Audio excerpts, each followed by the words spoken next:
Hello, Barbados from Charleston, South Carolina. We've just watched you from up here, and you should have seen what you've done to this place. My name is Ian Sanchez. My family is from Barbados. My grandfather was T.T. Lewis, and we have a bunch of Barbadians behind us. Everybody say hey. So the Barbadian diaspora has spread all over the world and is seen all throughout the Carolinas. And behind me, I have a professor of African Studies from the College of Charleston and the founder of the Barbados Carolina Legacy Foundation, the lady who has really pulled together this story. So I'm going to give Miss Rhoda Green a chance to give you just a short update on what the Barbados Carolina Legacy Foundation has done, and then we're going to talk a little bit about what's happening here in Charleston.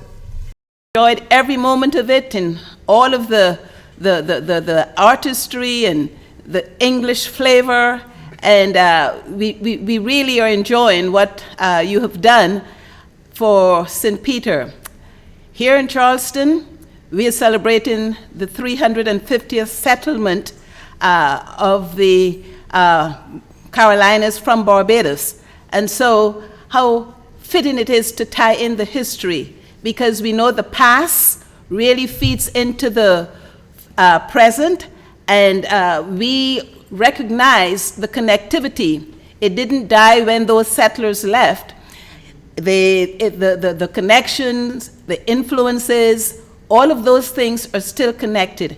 And we, in our time and in our space, are able to look back and learn from the past and set our future or our minds on the future. So this is a wonderful experience. It's a wonderful connection.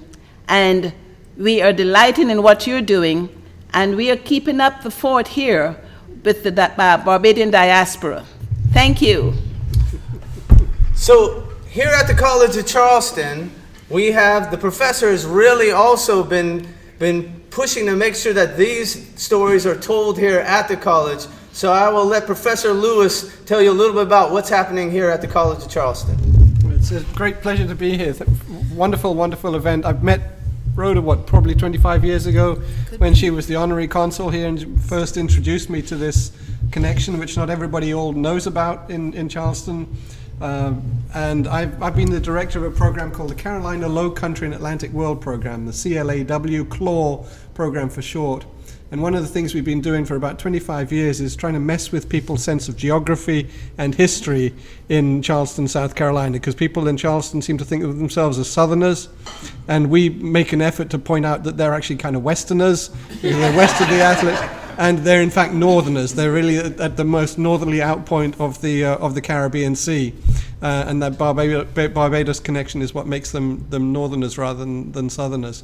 And a lot of people here also think of history in terms of before the war and after the war, antebellum and postbellum. So history begins here, most people's minds, in 1860, and we have to take them back 2 centuries before that to try and figure out exactly where we are. And then, of course, there's plenty more before that too. But the original Atlantic connection, which ties together Western Europe, West Africa, the Caribbean, and continental North America. That is the absolutely critical thing.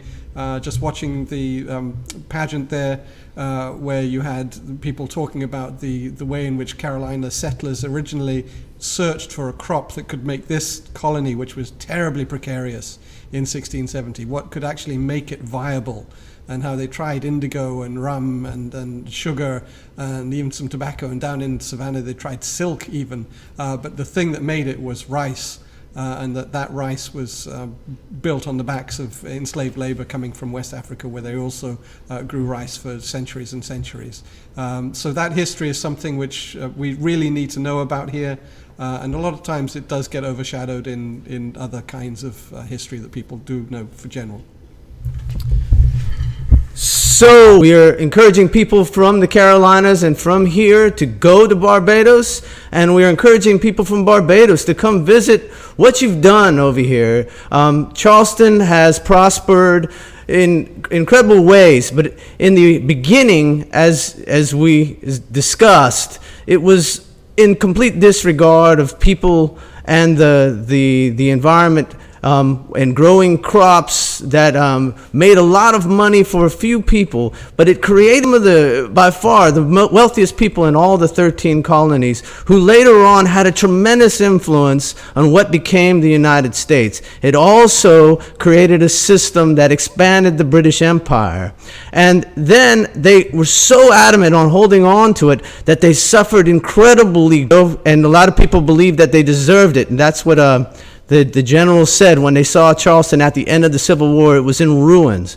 But I have to say that Charleston has rebuilt itself again. And if you come here, you see Barbados everywhere you look. You'll see traces of Barbados in the architecture, in the food, in the culture, in the people. You'll see a piece of Barbados. When I look at my own family, I have every color of the rainbow in the family, and that's all Caribbean influence everywhere. I have to give a shout out to my cousins, professional surfer Chelsea Twack, and the Twack family in Barbados too. But we're seeing a lot of this Barbadian culture everywhere you look here.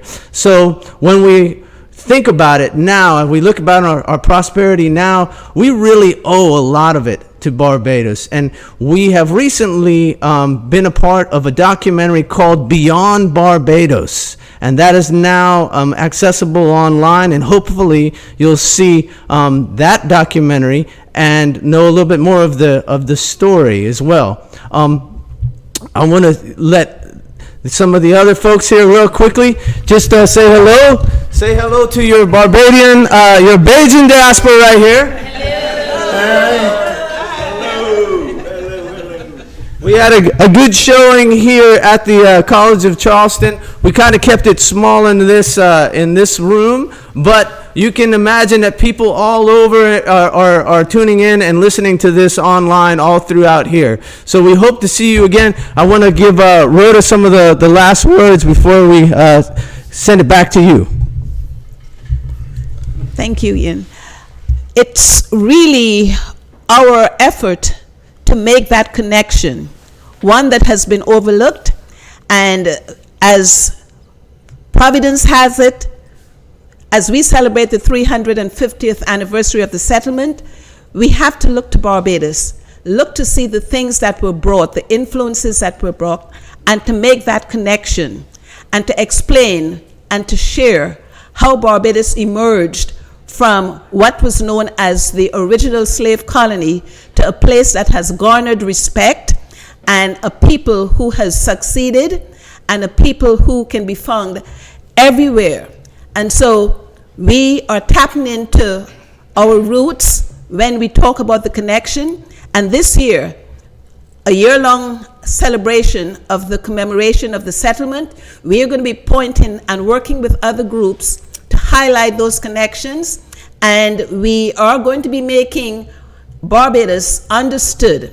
So you're going to be getting some visitors from here, because people are really interested in coming to Barbados to see and to understand what the connection is all about. So we are here, but our hearts are still in Barbados, and we are still working and making Barbados look big. You're doing a great job.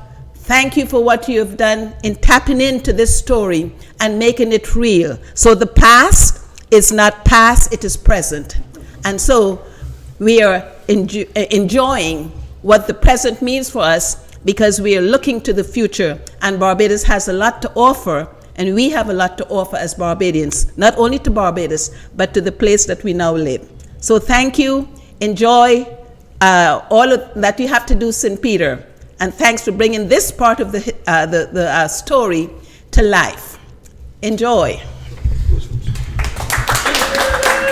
Thank you again, and the story is still being written, so let's write a better one. Back to you, and much love from us over here in Carolina.